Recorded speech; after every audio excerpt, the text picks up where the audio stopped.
গাদিরে খুমকে ঈদ বলা যাবে না, কোনো ক্রমেই গাদিরে খুমকে ঈদ বলা যাবে না, কারণ এটা শিয়াদের বানানো ঈদ। আহলে সুন্নাত ওয়াল জামাতের কোনো মুজতাহিদ, কোনো ফকিহ এই গাদিরে খুমকে ঈদ হিসেবে স্বীকৃতি দেননি, গ্রহণ করেননি, কেউ পালনও করেননি। অতএব সালাফদের, আমাদের পূর্বসূরি আইম্মাই কেরামদের আমলে আখলাকে যেটা নেই সেটা নতুন করে ঢুকিয়ে দেওয়ার কোনো সুযোগ নেই। হ্যাঁ, একজন ব্যক্তি পারবে যিনি নিজে মুজতাহিদ, শরীয়তের পরিপূর্ণ জ্ঞানী এরকম মুজতাহিদ হলে তিনি কিয়াস করে রায় দিতে পারবেন। আর কোনো মুজতাহিদ জমহুরের রায়ের বিপরীতে রায় দেয় না, এটা জানেন আপনারা। এই জন্যে এখনকার যুগে যারা নতুন পণ্ডিত সেজেছেন এরা নিঃসন্দেহে গুমরা এবং জাহান্নামী, এদের সাথে সম্পর্ক রাখা যাবে না। গাদিরে খুম এই দিবসটা, এই ঘটনাটা সত্য, এই ঘটনাটা সত্য, কিন্তু এই ঘটনাকে কেন্দ্র করে দিবস পালন করা বছর বছরে এই ধরনের আমল আহলে সুন্নাত ওয়াল জামাতের কারো মাঝে নেই।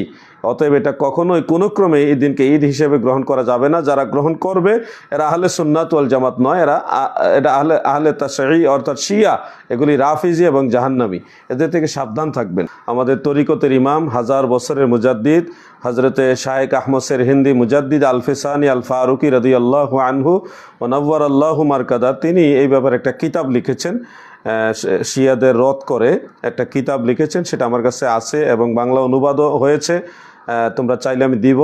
তো সেখানে এই গাদির বা শিয়াদের অনেকগুলো বিষয় হজরত মুজাদ্দিদ আল ফিসানি রদ করেছেন এবং এগুলি শিয়াদের আলামত। আমাদের তরিকতের আরেকজন বড় ইমাম হলো শাহ ওলিউল্লাহ মুহাদ্দিসে দেহলভী রহমতুল্লাহ আলাইহে, যেনার একটা লকব হলো মারকাজুল আসানিদ। তিনার বড় সন্তান এবং সৈয়দ আহমদ শহীদ বেরলভী রহমতুল্লাহ আলাইহের যিনি মুর্শিদ ছিলেন শাহ আব্দুল আজিজ মুহাদ্দিস দেহলভী রহমতুল্লাহ আলাই, তিনিও ইসনা আশারি একটা কিতাব লিখেছেন শিয়াদের রদ করতে গিয়ে, সেখানেও এই গাদিরে খুম দিবসকে ঈদ পালন করাটাকে শিয়াদের আলামত হিসেবে উল্লেখ করেছেন।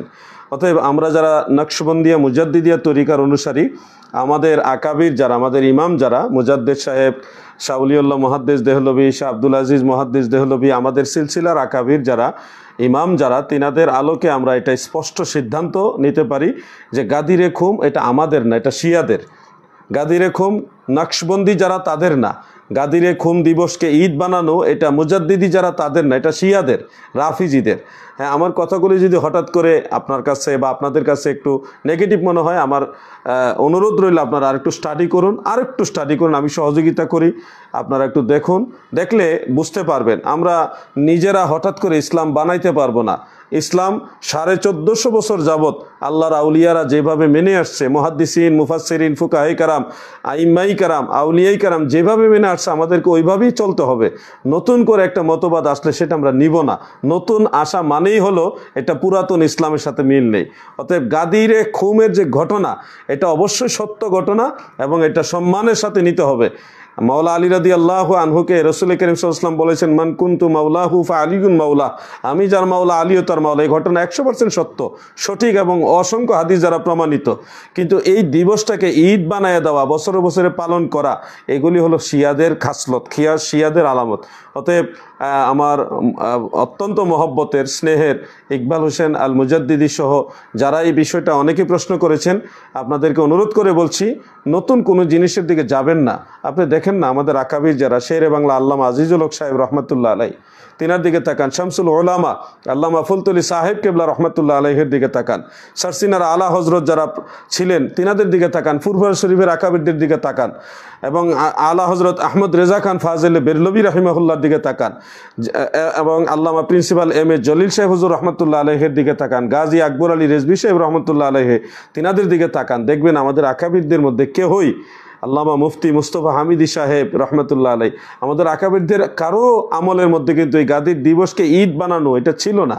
এটা যারা বানিয়েছে তাদের সাথে শিয়াদের সম্পর্ক, যোগসূত্র পাওয়া যায়। অতএব এ ব্যাপারে আমাদেরকে সতর্ক হতে হবে। আর যদি সতর্ক না হন, যার যার ব্যক্তি স্বাধীনতা রয়েছে, আপনি যেদিকে খুশি ওদিকে যেতে পারেন। ময়দানে মাহশারে আপনার সাথে আল্লাহ এবং আল্লাহ রসুলের জবাবদিহিতা করতে হবে। ধন্যবাদ সবাইকে।